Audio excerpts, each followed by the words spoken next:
I welcome you all to the Neat Botany Sucharita. Today I'm here to discuss very important points related to the chloroplast, the powerhouse of the photosynthesis. Yes, the chloroplast, it's a double membrane bounded organelle, and this is outer membrane, and this one marked here with the other color as inner membrane. And if people ask you, the nature of the chloroplast envelope is semi-permeable in nature. A point which people always skip here is, so the outer membrane is, yes, the outer membrane is more permeable compared to the inner membrane. So which means the outer membrane is more permeable compared to the inner membrane. What is the reason behind this is what is the reason behind this? I'm here to discuss with you. Don't worry. In the outer membrane, yes, in the outer membrane, there are some of the protein channels with the pores. So here in the outer membrane, there are protein channels. I'm just going to call these protein channels as porins, which makes the outer membrane more permeable in nature, right? Which means the porins are absent on the inner membrane, which makes the inner membrane less permeable. Yes. So now let's say this outer and inner membrane is going to enclose. So this part, which I'm calling here as matrix or stroma. This part I'm clearly calling this one as matrix or stroma. Yes, don't forget, listen carefully. This part I'm just going to call it as matrix, otherwise call it as stroma. Otherwise call it as stroma. This should be very clear. The matrix, otherwise called as stroma. This matrix is going to constitute the enzymes. Yes, the matrix constituting the enzymes which is responsible for synthesis of, yes, the matrix constitute the enzymes which involves in synthesis of the very important biochemicals. One is carbohydrates, yes, carbohydrates. Along with that, so it is also having the enzymes for the fat synthesis. So the very important point that you have to remember is these enzymes which are having, yes, the enzymes which are present in the matrix is specially involved in the C3 pathway. Otherwise, I'm going to call it as Calvin's cycle. What do you mean by Calvin's cycle? Is it about the light reaction or dark reaction? You know that the C3 pathway, the Calvin cycle, is nothing but carbon dioxide fixation. And that's why people also call this one as dark reaction. This is the site for the dark reaction. Which is the site for the dark reaction? Please tell me. So the site for the dark reaction is matrix, otherwise called as stroma.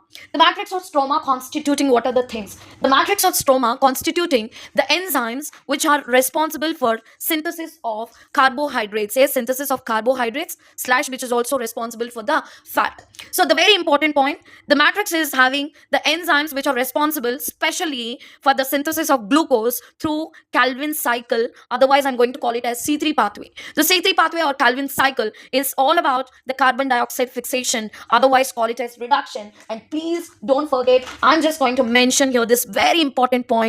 So the site for the dark reaction, yes, the site for the dark reaction is nothing but matrix. Yes, the site for the dark reaction is matrix or stroma.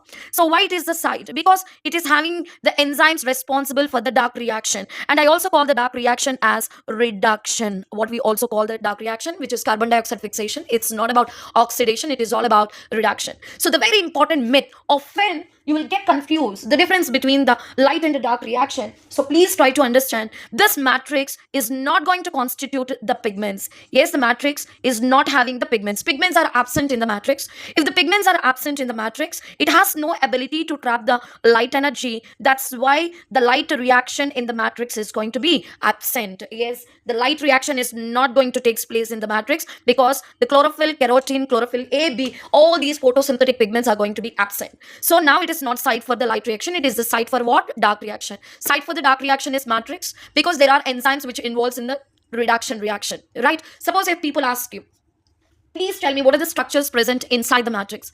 The structures present inside the matrix are: one, it is circular double-stranded DNA. Yes, inside the matrix there is presence of circular double-stranded DNA. Two, the very important thing, there is presence of RNA. The three types of RNA, messenger RNA, transverse RNA, and rRNA is present, right? And third point, the ribosomal RNA, yes, rRNA means ribosomal RNA, with the help of some of the proteins. So together they're going to manufacture, yes, together they're going to manufacture 70S type of ribosomes. Yes, 70S type of ribosomes are present. You know very well. Another important question. So there are a lot of enzymes are there. One abundant enzyme which involves in the C3 pathway is Rubisco. After that, the Rubisco is participating in the glucose synthesis, and excess amount of glucose is going to be stored in the form of starch. So to store the starch, there is presence of starch granules. Can you please tell me what are the things that are present inside the matrix? There is circular double-stranded DNA.